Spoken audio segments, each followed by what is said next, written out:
According to a report from Thai media Khao English, Thailand's Special Investigation Bureau launched a raid on a hotel in central Bangkok on April 19th. During the raid, they arrested Zhang Chuanling, a board member of China Railway No. 10 Engineering Group, Thailand Company Limited, and a Chinese construction contractor. It's reported that Zhang was arrested while wearing casual clothes and appeared flustered.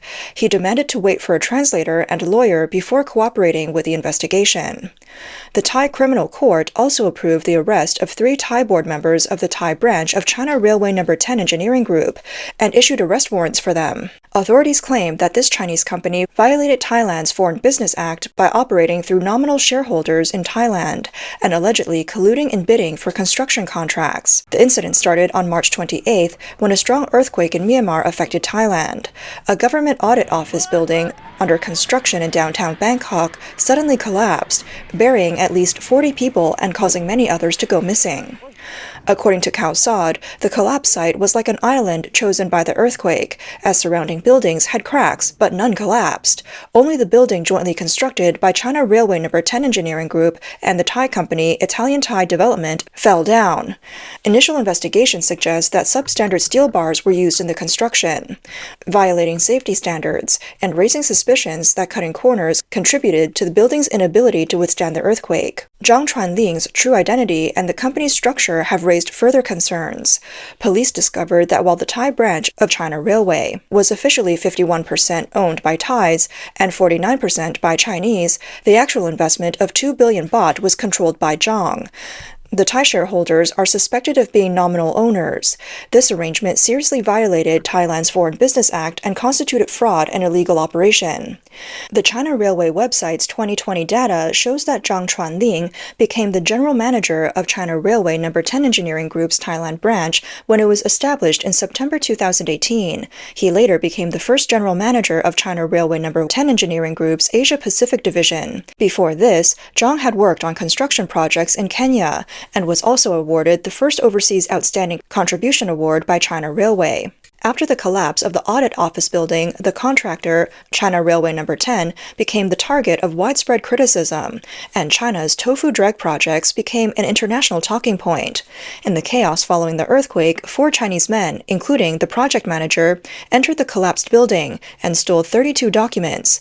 They were arrested by Thai authorities. The office of China Railway No. 10 Engineering Group's Thai branch was later found to be empty. This incident has sparked anti-Chinese sentiment in Thailand. Currently, the Thai Special Investigation Bureau has searched 4 key locations, interviewed witnesses, and discovered 24 containers in the collapsed building's parking lot. These containers contained important documents related to the construction site's operations.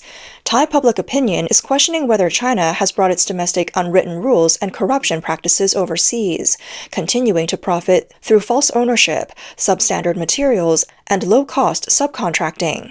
At the building's topping-off ceremony last April, it was said that the Bangkok Audit Office building would be a showcase of China Railway No. 10 Engineering Group's overseas construction projects. After the collapse, the company quickly removed reports celebrating the achievement. Currently, Chinese media have not reported on the arrest of the general manager of China Railway No. 10. On Weibo, only a few users have shared foreign media reports and images related to the incident. On X, many users have commented on this incident, directly hitting core issues. One user said, "At a glance, this person is obviously sent by the CCP. Otherwise, he would have escaped back to China immediately. Does the Thai government have the long arm of jurisdiction like the Chinese government? This guy is so unlucky, affecting the community surrounding Winnie the Pooh Xi Jinping's big project. He's just a scapegoat caught in the crossfire." Some users have remarked, Zhang Chuanling's name doesn't sound like someone from an ordinary family. He must be a second-generation military or political figure. There's nothing about this inside China. Within the Chinese system, it will quickly cut ties, and the media will stay silent instead of condemning and rescuing. A bunch of incompetence. The collapse of the train station in Serbia, combined with the Bangkok building collapse, is a huge blow to China's infrastructure exports, and politically it's a major setback. A user has shared a new tip. Zhang Chuanling fled to China with all the Chinese staff from China Railway No. 10 Engineering Group. Now he suddenly returns to Thailand, which is essentially surrendering to the Thai government. This seems to be a gesture to the Thai authorities from the CCP, a costly move. The user added that Zhang holds a very important position at China Railway. With his influence in Southeast Asia, Africa, and South America's infrastructure projects, he's often called upon to take charge of key operations. After the collapse of the Thai building, the death toll was massive. However, since Thailand doesn't have the death penalty, the CCP might have reached an agreement with Zhang Chuanling, allowing the Thai government to sentence him to decades of prison to quell public outrage. He might later be released on medical grounds, and after returning to China, he'll be celebrated for taking the fall, relieving China Railway and the CCP of a major crisis.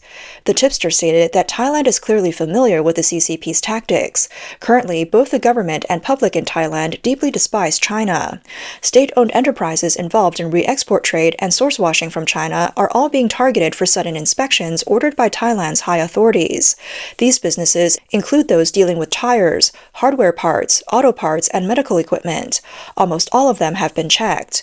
According to official Thai data, over 250 Chinese nationals have been arrested so far, involved in various industries. This is different from Thailand's 2022 crackdown on Chinese criminals in illegal activities like prostitution, gambling, and drugs. This time, the crackdown is focused on large state-owned and central enterprises from China. These companies are engaged in re-export trade in Thailand. The Thai authorities are urged not to show leniency and not to backtrack halfway. The CCP's Tofu-Dreg projects continue to be exported abroad under the Belt and Road Initiative, personally pushed by Xi Jinping. On November 1, 2024, the roof of the Novi Sad train station in northern Serbia collapsed, resulting in at least 14 deaths. The station had just completed a 3-year reconstruction project in July 2024. The Serbian Minister of Construction stated that the project was carried out by China Railway International Company Limited and China Communications Construction Company, both subsidiaries of China Railway. On June 26, 2017, the Sigiri Bridge in Kenya collapsed, injuring at least 27 people. It was built by China Railway No. 10 Engineering Group. The Sigiri Bridge is located in the western part of Kenya's Budalangi region and crosses the Nzoia River. It cost approximately 80 million yuan. In recent years, China's Tofu-Dreg projects overseas have seen an increasing number of incidents, and the future of Chinese Belt and Road contractors seems to be increasingly difficult. After the Bangkok building collapse, there has been a strong backlash against Chinese enterprises in Thailand. A Thai-Chinese individual commented that the situation has caused significant public outcry. After the outbreak of the China-US trade war, CCP leader Xi Jinping sought to forge alliances with neighboring countries to counter the US. He recently visited Southeast Asia, including Vietnam, Malaysia, and Cambodia.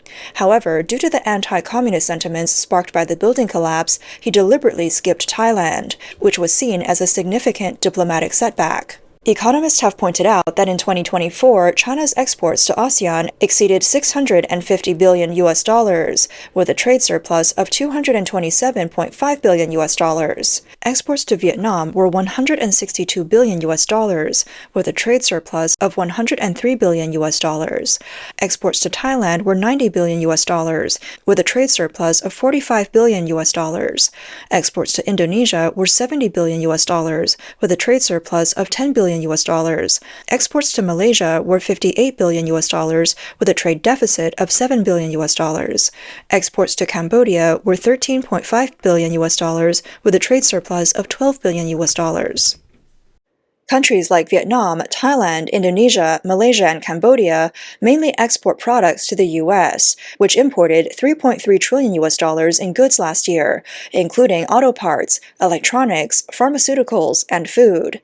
It's clear that the tariffs imposed by the U.S. have precisely targeted key regions for China's re-export trade, causing a catastrophic impact on China's foreign trade exports.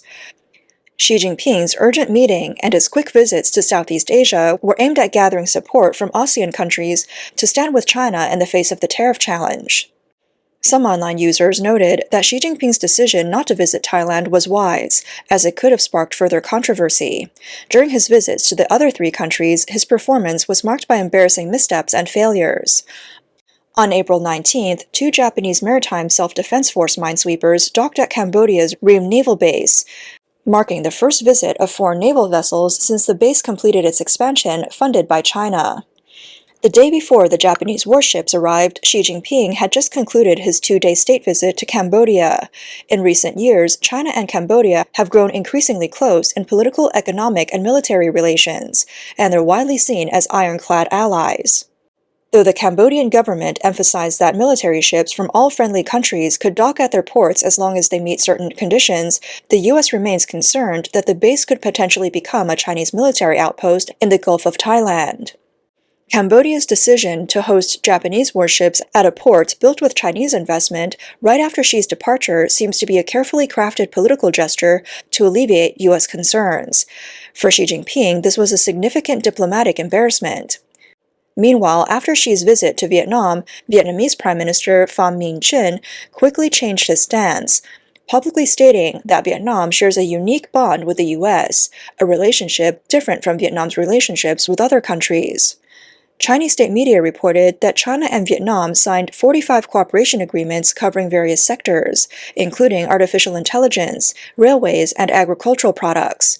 These agreements include Chinese investments in railway construction and the export of AI technology. Some online users pointed out that most of these agreements were one-sided concessions from China, such as China funding the railway and exporting AI technology, with Vietnam contributing little in terms of resources. While Vietnam certainly won't reject these benefits, it is also unwilling to risk its position by becoming a partner in China's supply chain washing. Vietnam understands that its economic prosperity relies on the U.S., not China. In Malaysia, Xi Jinping faced an awkward moment that once again exposed his diplomatic blunders to the world.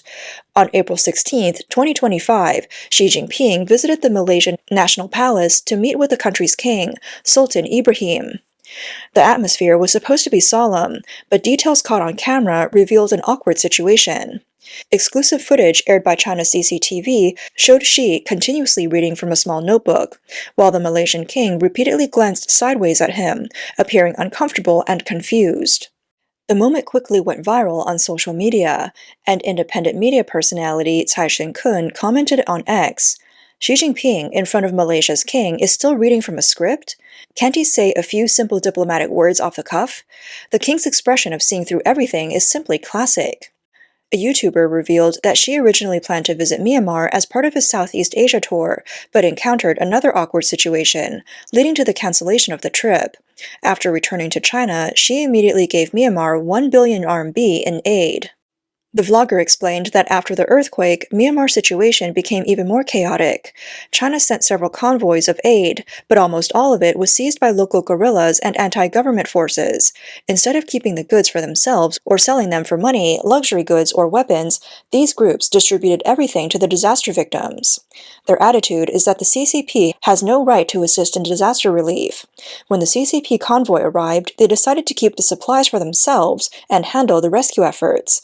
They didn't want the CCP to appear as the good guys because they believed that the corruption, chaos, and backwardness in Myanmar were caused by Chinese influence.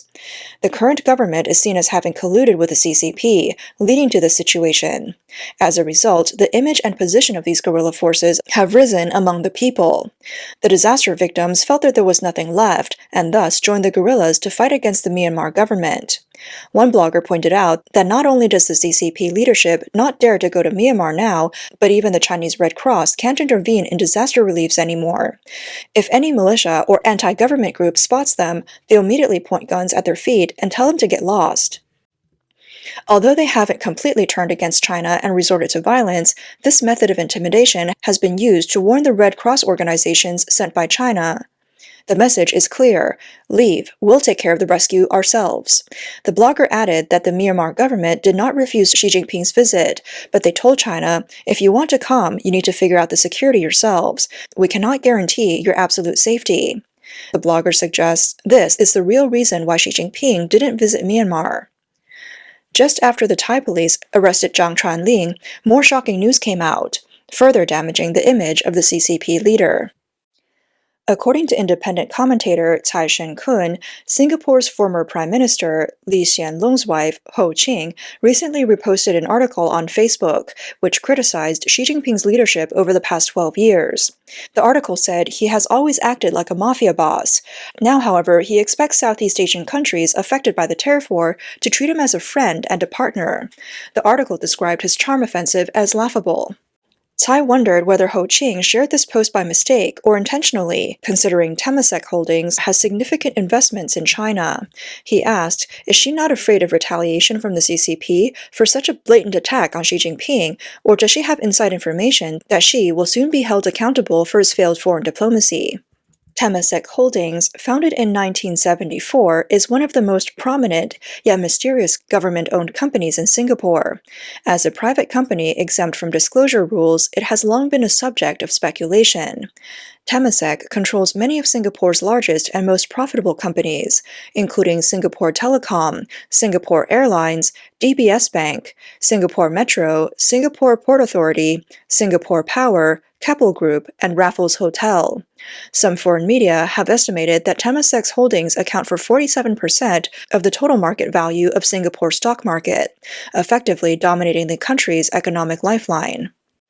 Because of this, Singapore's economic model is referred to as state capitalism, where state-controlled private enterprises dominate the capital market. In May 2002, Ho Ching, the wife of Prime Minister Lee Hsien Loong, was appointed executive director of Temasek Holdings. By January 2004, she became the CEO. The appointment sparked controversy, with many insinuating that the appointment was motivated by the Lee family's control over the country's public investments. One user commented, Singapore has close ties with the CCP, and they're well informed. Ho Ching's public remarks indicate that Xi Jinping's chances of stepping down are very high. Some online users have also pointed out that the general consensus is that Xi Jinping will be the last leader of the Chinese Communist Party. Once he steps down, even if there's a temporary transition, it is believed that the CCP will no longer be able to withstand the pressure, and his departure would signal the collapse of the CCP. In short, a major earthquake not only caused further chaos in Myanmar, but also shattered the friendship between Thailand and the CCP. Now, with Trump launching a decisive battle against the CCP, Thailand has clearly seen the situation and finally found the courage to say no to China. Xi Jinping has suddenly realized that there are more and more places in Southeast China where he's no longer welcome.